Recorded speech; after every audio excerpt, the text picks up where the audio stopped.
I realize we're reading these like later chapters, but like in the introduction, do you have a glossary? And yeah, so and I think would it be useful to explain like some of the meanings behind the words like Ivan City and Gi. Pongi. And Gi, yeah, that was my other question was in chapter 5 you mentioned Gi. And at first I wasn't sure what it was, and even after David kind of explained a little bit to me, I was still confused. So I think like my general question, what is Gi? And then I know this is bad, but what is Gi? And then and furthermore, in the case of breaking down, like the breaking down of Snow Castle, like how does Gi play a part? Because you mentioned at one time, Uri Buri, whatever this guy's name is, first said that it was because of Villa M's age that no one could take control of him. But later, however, he said it was because he had too much Gi, or his Gi was too strong. So in this private setting amongst a gay group, how is Gi a threat? That was kind of what one of my critical, I guess, questions I kind of wanted answered like that. Yeah, no, that's an excellent question. So yeah, no, my first chapter is looking at, I guess, masculinity and family in post-war South Korea, where I explain some of the specific vocabulary that the gay men use. And so with the Gi thing, so what Gi is basically life force. Ki, right? It just means life force, right? Gi. We're talking about the gay. Okay. Yeah. But wait. So what that is Gi. Yeah. Big difference. Okay.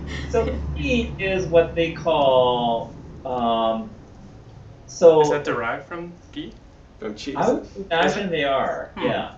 Oh yeah, I never thought about that. Okay. Yeah. Gi. Gi is more like creative life force. Right?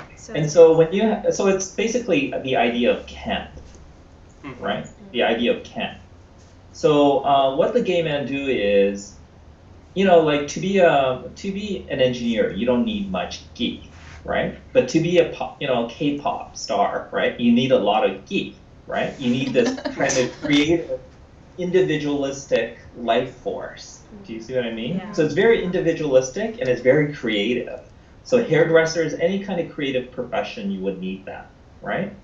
And so gay men, right, are seen to possess this Gi, right? This creative life force that enables them to be individualizing and to, resist the kind of conform, pressures to conform. And so what is important, the importance of Gi in relation to gay culture is it's seen as a feminine force, right? So it's a form of Kent.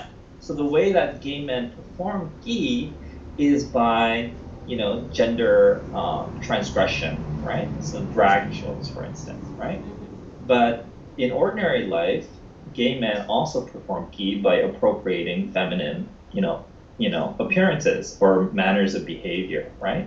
So mixing up the pronouns, right? Pretending to be woman-like or to be feminine. And so because within the mainstream society, they don't have much chance to perform that Gi, right? They reserve the performances of Gi to gay contexts like gay bars or these gay gatherings, right? And so that is what distinguishes gay culture from, straight culture. The opportunity to enjoy this, display of gender transgressive behavior, right, as a form of embodied performance. But then there are degrees of difference. So with Villa M, he was the oldest within that ski group. So unlike Iban City, where there isn't a very, that traditional Confucian structure, right, based on age, gender, right, social position, those have all been broken down in favor of the body, right, as the most powerful signifier, right, of power, right. But within the gay ski group, those things are still very much, still in place, right? Mm-hmm. So age hierarchies. So because he's the most elderly, they cannot just interrupt him, right, when he's going on and on, right? With the other guy, right, the school teacher. Yeah. And not only that, because he has such powerful creative energy of gi, no one can overcome that gi. He's able to be the most, he's able to throw shade like no one else, right? So because of those two things, they cannot shut him down. So that's what Oribori was saying, basically. Oh, okay. So it was a combination of age and it's very strong. Yeah. Okay. Exactly. And his like personal creative energy, right? Okay. Those two things. Okay. Yeah, that was very interesting to see how that played out and then how that was kind of, but it was an interesting term that I wasn't familiar with. Yeah. No, because I mean, it comes up later because I talk about, I guess in the later chapter, I talk about, how Iban City and Daum, they are very different, but ultimately they are more similar than different in the sense that they're both hidden. Yeah.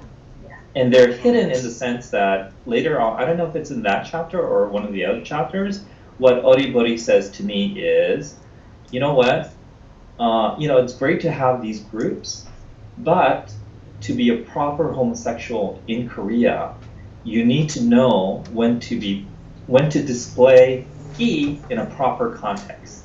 Oh, yeah. Right. So displaying gi, right, in a gay context for fun is very good. But to do that in a public space, like a restaurant where straights can see, is improper. And so that's the idea of, homosexuality in South Korea, right?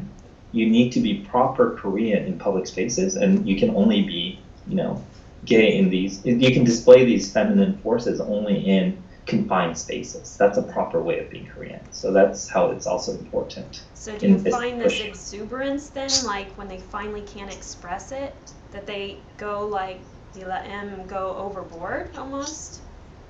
Yeah, that's part of it. No, I think you're absolutely right. Because the thing is, with everything, the kind of emotional structure, right, that you find in gay subjectivity in Korea, it's a dual structure, right? Mm-hmm. Because this is all happening within a ghetto, right?